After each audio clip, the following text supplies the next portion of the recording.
देखो ये गरीबी कहा कृष्ण के करते विश्वास लेके आया हूँ। मेरे बचपन का याद मेरा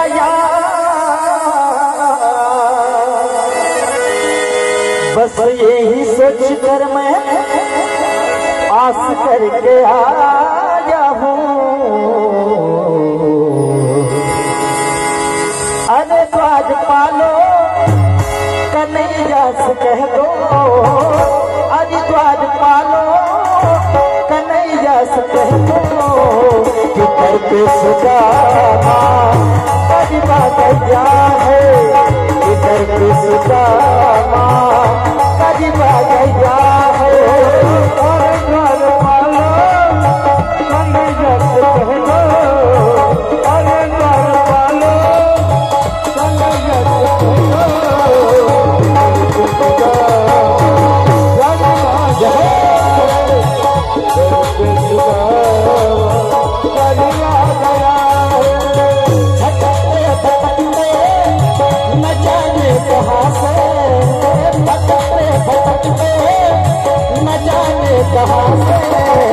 तुम्हारे महल के करीबा गया है, तुम्हारे महल के करीबा गया है।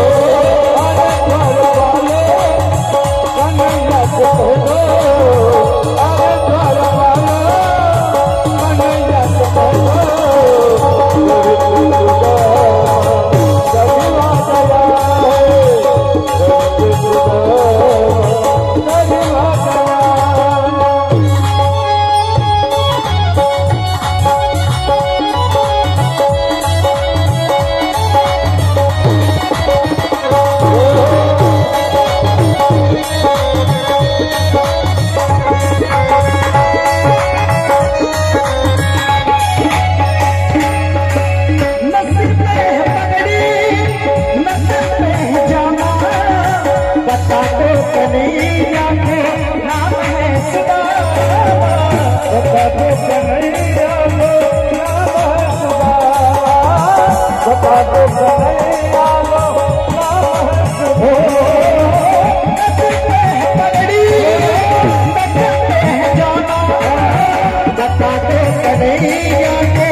एक द्वारपाल कन्हैयाकडे येत आहेत आणि कृष्ण कन्हैयाच्या त्या ठिकाणी जवळ येतात। जय श्री कृष्ण।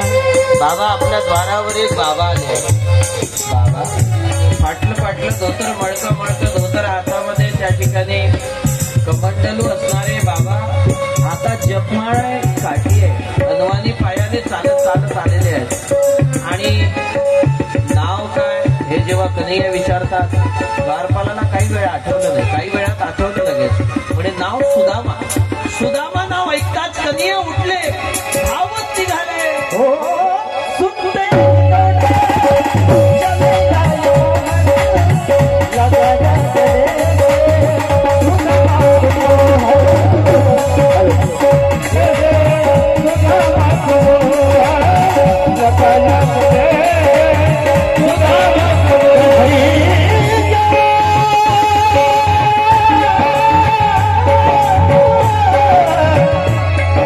कन्हैया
देत आहेत.